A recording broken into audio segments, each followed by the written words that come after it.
संगठन की केबीएस के एग्जाम में, केबीएस पीआरटी के एग्जाम में 25 फरवरी 2023 को पहले शिफ्ट में जो क्वेश्चन पूछे गए थे उनको हम डिस्कस करते हैं। तो देखिए, आप चैनल पे अगर पहली बार आए तो एक बार रिक्वेस्ट है कि आप चैनल को सब्सक्राइब कर दीजिए, क्योंकि ऐसी एजुकेशन वीडियो में आपके लिए लाता रहता हूँ। तो देखिए, कुछ जेंडर का क्वेश्चन आया था, लिंग बदलाव का क्वेश्चन आया था, मोर का क्या होता है, जैसे मोर का मोर नहीं होता है, सिंह का सिंह नहीं होता है।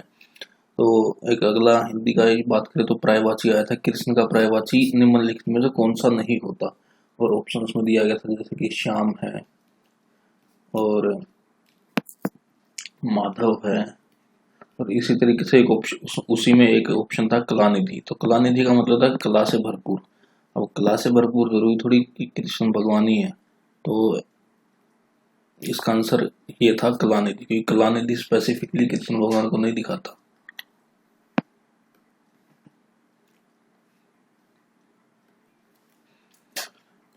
को किस कारक का चिन्ह, को कारक चिन्ह आया था, को किसको दिखाता है, तो कि कर्ता ने कर्म को, तो कर्म को दिखाता है को। अब डेस्टिट्यूट का एंटोनियम पूछा था, डेस्टिट्यूट, तो डेस्टिट्यूट का मतलब होता है दलित बोल सकते हैं आप, है ना, या फिर पुअर, दलित या पुअर, या फिर पैसा ही, जिसके पास पैसा ना हो, तो उसका आंसर रहता है रिच। एंटोनियम होगा तो अमीर, गरीब का एंटोनियम क्या होगा, अमीर होगा, रिच। अब डाइट की फुल फॉर्म, और डाइट कब फाउंड किया गया था, ठीक है, डाइट कब फाउंड किया गया था, भारत में कब स्थापित किया गया था डाइट जो होती है।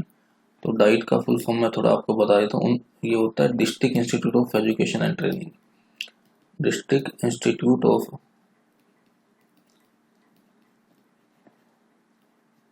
Education and training. तो 1986 में स्थापित किए गए थे डाइट। अब मनोदर्पण किस चीज से संबंधित है, ये मनोदर्पण शब्द के बारे में बोला, तो मनोदर्पण जो है मेंटल हेल्थ से रिलेटेड है। Which disease is caused due to the deficiency of vitamin D, vitamin D की कमी से कौन सी बीमारी होती है, तो विटामिन डी की कमी से होती है रिकेट्स नामक रोग।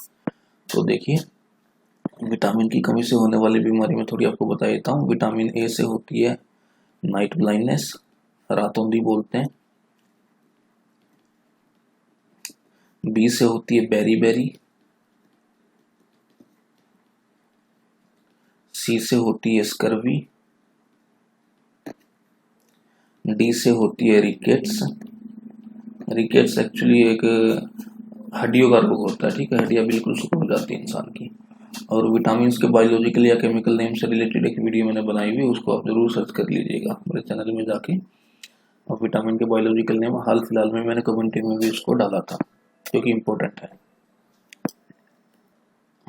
अब एक क्वेश्चन पूछा गया था कि which part of carrot we consume, यानी कि कैरेट जो है, गाजर का जो पौधा होता है, तो उसका हम कौन सा पार्ट हम खाते हैं।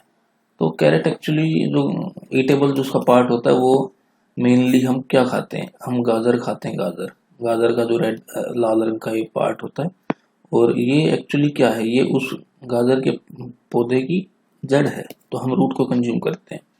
ऐसे ही अगर आलू का केस आता है, पोटैटो का केस आता है, तो पोटैटो का भी कंफ्यूजिंग है, क्योंकि पोटैटो का हम लोग यही सोचेंगे कि भाई जमीन के नीचे है तो हम जड़ को ही खा रहे हैं ना, पोटैटो भी जड़ है, तो पोटैटो जड़ नहीं है, पोटैटो एक्चुअली तना है।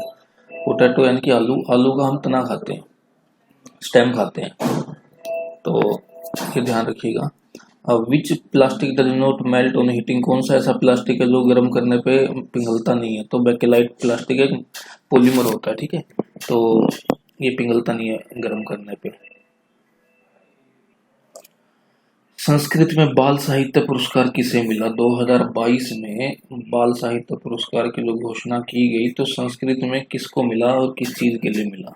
तो देखिए, कुलदीप शर्मा को मिला है संस्कृत में बाल साहित्य पुरस्कार, और उनका जो ये लेख है, उनकी जो ये कविता संग्रह है सचित्रम प्रेलिकास्तम, सचित्रम प्रेलिकास्तम के लिए उनको मिला है। ये इनका कविता संग्रह है जो कि संस्कृत का है, ठीक है, और कुलदीप शर्मा को मिला है। तो ये आपको याद होना चाहिए, पता रहना चाहिए, इम्पोर्टेंट है। अब रिजल्ट ऑफ 8 + 24, 8 + 40, कितना लिखा है रोमन में, इसको समझो क्या है रोमन में। एक्स मतलब एक्सएल मतलब 40, एल मतलब 50, 50 के आगे एक्स है तो ये हो गया 40, और वी मतलब 5, और एक मतलब एक, यानी कि 46 लिखा है, तो आपसे 8 और 46 का जोड़ पूछा है, रोमन में ही आपको आंसर देना है। तो 8 और 46 को जोड़ेंगे तो 54 होगा। अब 50 किसको दिखाता है रोमन में? एल। एल 50 को दिखाता है। 4 क्या होता है? 5 के आगे 1 लगा दो, LIV। इसका आंसर होता है LIV। RDBMS से रिलेटेड फुल फॉर्म आई थी कि RDBMS की फुल फॉर्म क्या होती है? तो relational database management system, relational database management system. तो RDBMS होता है RDBMS, relational database management system. DBMS, database management system. CPU, control processing unit. CU, control unit. ALU, arithmetical logical unit. तो GIU, graphical user interface. तो full form से related भी मैंने 2 video बनाई हुई है, एक बार देख लीजिएगा, इंपॉर्टेंट है। अगला क्वेश्चन है, which of the following is not an Android feature? निम्नलिखित में से एंड्रॉइड का फीचर कौन सा नहीं है? Ethernet, OS, memory, camera. तो देखिए, अगर ये बोल रहे हैं कि आपके पास एक एंड्रॉइड डिवाइस है, ठीक है, एंड्रॉइड डिवाइस है। एंड्रॉइड डिवाइस आपका मोबाइल भी हो सकती है, टैब भी हो सकती है, कुछ भी हो सकती है। तो उस एंड्रॉइड डिवाइस का क्या फीचर नहीं है? तो देखिए, मेमोरी ठीक है, फीचर है। कैमरा हो सकता है, फीचर है। OS तो एंड्रॉइड खुद एक OS है। OS मतलब ऑपरेटिंग सिस्टम। एंड्रॉइड एक टाइप का ऑपरेटिंग सिस्टम है। जिस तरीके से कंप्यूटर में विंडो होती है, तो उसी तरीके से इन डिवाइसेस में, मोबाइल वगैरह में जो ऑपरेटिंग सिस्टम होता है जिसपे मोबाइल काम करता है, वो खुद एक एंड्रॉइड OS है, ठीक है। और ईथरनेट, तो ईथरनेट का इसका आंसर होना चाहिए, क्योंकि ईथरनेट एक टाइप का नेटवर्क सिस्टम है जो कि केबल की मदद से बेसिकली डेस्कटॉप वगैरह में चलता है, तो उसके लिए ईथरनेट इसका आंसर होना था।